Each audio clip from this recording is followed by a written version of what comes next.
Iceman Cometh. You see that? No. Is that the docu-series? Is that on the Iceman, the Kuklinski? The Iceman, yeah. Yeah, that guy was terrifying. Yeah. But it is weird how you're kind of pulling for him. Because he's got a wife and he's like really sweet to his daughter. And then he goes off in his car at night and he just fucking kills people. Yeah, he killed people for the mob. He killed people for... Well, the thing is with him is he killed for different mob families. He was a hired gun for the Gambinos and the... what was the other one? I can't name all the crime families in New York, but he worked for different crime families against each other. He was a freelance guy. Joey Diaz gave me a book once on, it's called Murder Machine, about Roy DeMeo. Roy DeMeo was, he was a hitman who became a serial killer. He's basically a sociopath, and just a total psychopath.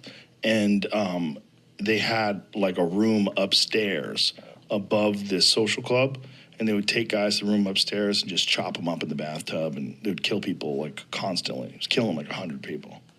100 people he killed? Yeah, who knows how many he killed. Jesus. He killed so many people. Whoa. And the book is terrifying. The book is called Murder Machine. But it's all about that guy. See if you like find Roy DeMeo, the story of Roy DeMeo. Well, imagine if you're an organized crime family and you find a guy who's a serial killer.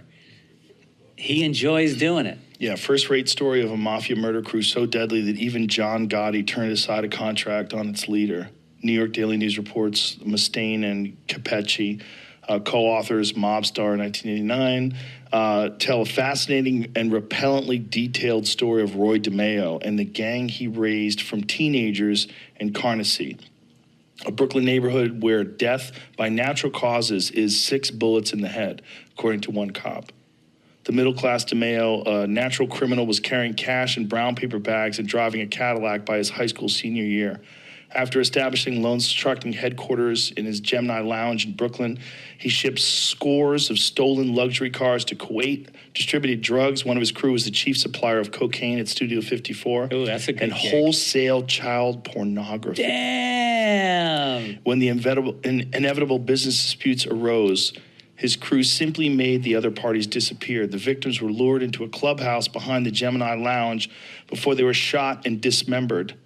It's just like taking apart a deer, he says, and then secured in hefty bags and tossed on the Carnegie dump.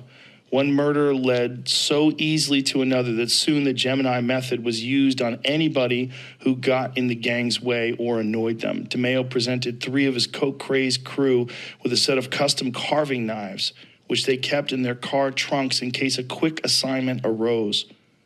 With special NYPD FBI task force cracked the DeMeo gang. It tagged the criminals for 75 murders. DeMeo, who was rubbed out by fellow mobsters as the cops closed in, bragged of 100 personally, making him far more destructive than any known U.S. serial killer. Wow. Scary-ass book. Damn, you read that? Yeah. Joe, that would freak me you out. gotta read this cocksucker. Yeah. Find out about the dark side. Yeah, man. Well, I remember when you lived in Little Italy, when I went to visit you. Right. You had an apartment in Little Italy right down the street from the social club. Next door. While everything was going on.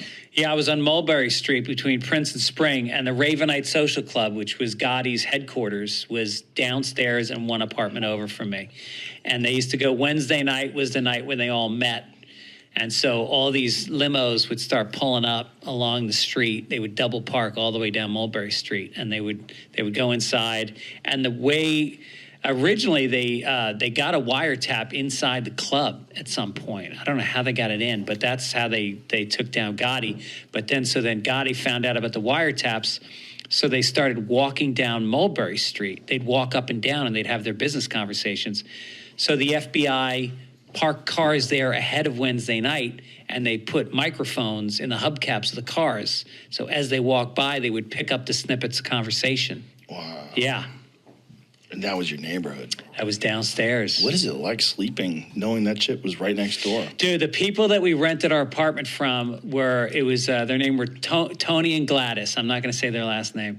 And they were like in their 70s, and their son Gregory, who was in construction, I just bought them a condo around the corner. And so they had this beautiful condo around the corner. And this was a 6th-floor walk-up apartment that I sublet from them. And it was me and George McDonald. And we paid... I think we paid $1,000 a month for, it was a 1-bedroom, and they had illegally knocked a door down into a studio apartment next door. So we paid $1,000 for that. And I would pay them, the first of the month, I'd go over to their condo, and they would make espressos, and they had cannolis, and we'd sit down. You always had to sit down with them. And I'd give them $800. And then when Tony would go in the next room, I would give her another $200 cash because that was her bingo money. And Tony don't need to know about that.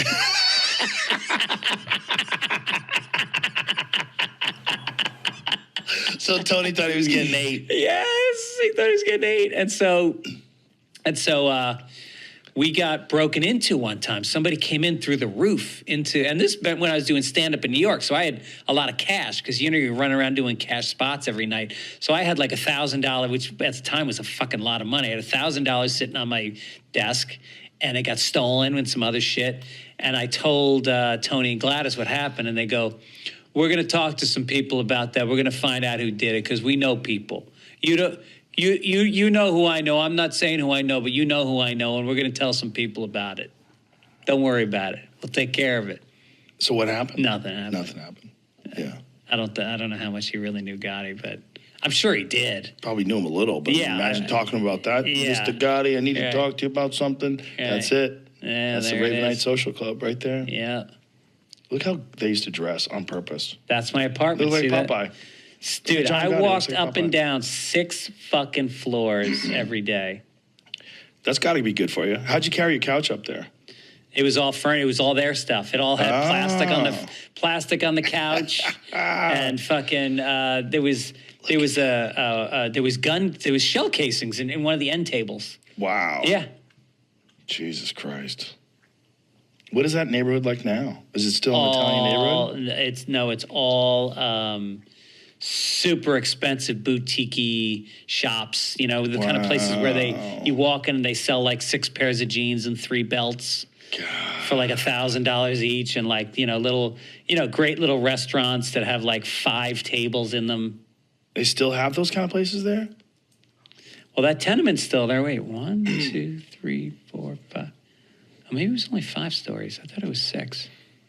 Wow. All right, Gregory. Let's wrap this up. Let's bring it home. People want to see Gregory on the road. I'm going to be coming to you New